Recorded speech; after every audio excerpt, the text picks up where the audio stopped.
Hi, Sault Ste. Marie. Thanks for joining us. Are you a country music fan? You've come to the right place. Today, we are talking with Joel Stewart about what's happening live in country music across the country. Joel, thanks, man. I appreciate this. Always a pleasure, and always a pleasure to talk about country music and all those sorts of things. It is summer, which means it's festival season, Mike. Yes, indeed. Yes, indeed. We take advantage of this as Canadians, I think. It's the one time of the year where you really get to do your music. Well, and it is a lot of the festivals, especially in Western Canada, are part of the calendar of the people who attend the festivals. Right. When I was at CMT, we used to cover the Craven Country Jamboree every year. And it didn't matter if there was a rider game on, people would still come to the festival. It's now called Country Thunder, and it's a beautiful setting. But the people who go there, that is what they plan for all year. And it's a shame they don't remember anything after Friday night. I think that there's a good reason for that, and I think it's a part of the fun as well. Yes. Who are we going to see this summer that might be some of the highlights? I think on some of on the Country Thunder routing, there's a Country Thunder in Winnipeg, there's a Country Thunder in Saskatchewan, there's a Country Thunder in Calgary.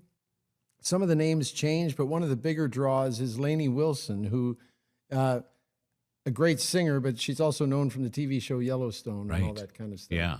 And she recently married a fella who was a former backup quarterback for the Ottawa Rough Riders, or the Ottawa Red Blacks. No, really. All roads lead to the CFL. Isn't that something? Anyway, yeah, in your world they do, don't they? Yes, they really do. Super fan. Lainey Wilson will be the big draw. And then there's all kinds of other. I think Motley Crue is at Country Thunder in Winnipeg, and I think they call it Rockin' Thunder or something. They changed the night or something like that. But I think people should just find Country Thunder in your neighborhood. There's one in Calgary. There's one in Saskatchewan. There's one in Winnipeg. Those are kind of the big ones.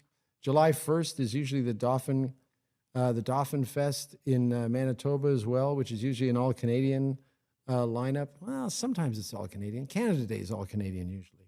Yeah. But I've seen some big acts there as well. So depending on where you want to go and what you want to do and how you want to do it, because you can do the whole VIP thing, or you can just go camp and drink and listen to the music and do all that stuff too. Not necessarily, you don't have to drink. No, you don't have to, but you get a free campsite if you do. I made that up. Yeah. Some of the Canadian acts right now that people should be looking for across the country. And in fact, it's pretty wild because if you look at the charts here in Canada, and obviously it's a little skewed because we're more familiar. There's some dominance going on in the last year on the country charts with Canadians. Oh, yes. Oh, yes. I think, it used to be like the Americans would have the top 10 songs, and maybe a Canadian would have a song in the top 15 or something like that. Now you're seeing the Canadian artists on Canadian radio hitting top 5, hitting number 1, including the Americans. And that's just a great thing to see in terms of who's touring this summer. Dallas Smith is, I know him. He was in the movie I directed, Souls Road, but also he's the biggest male star in Canadian country music. He really does maintain a grasp on his fan base here in Canada in a big way. It's funny because of the film premiere for Souls Road.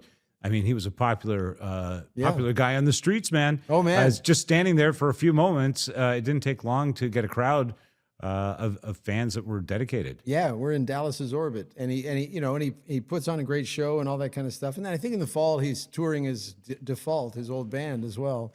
But I think try and catch some of Dallas's summer shows because, gosh, Dallas has 18 number ones or something, and you're going to hear them all. It's a great show because everyone knows the words to every song, and it's kind of a magical thing, which is what community is supposed to be about, right?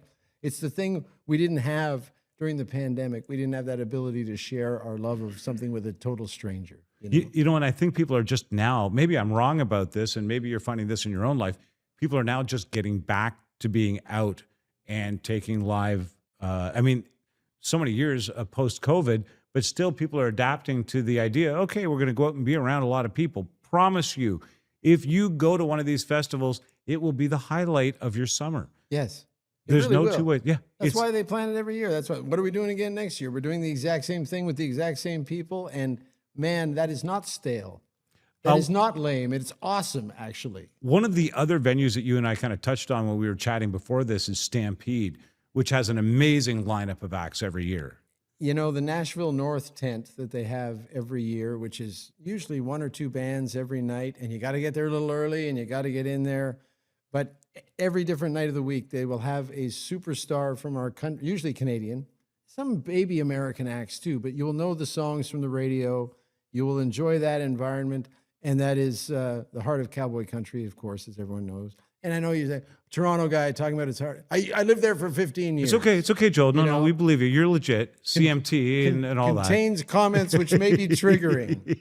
But it is the Stampede, and country music is the soundtrack of the Stampede, and they do an incredible job of programming that, and they spend a lot of money programming. They are a good gig to get.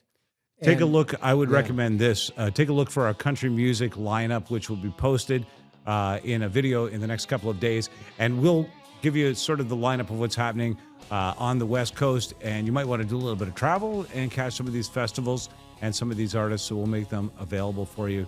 Joel Stewart, thank you so much. Hey, my great pleasure. Thanks for having me. Looking for reliable and convenient personal safety products? Less Lethal has you covered. As Canada's only authorized Byrna distributor, we provide a range of products for recreation, protection, and security.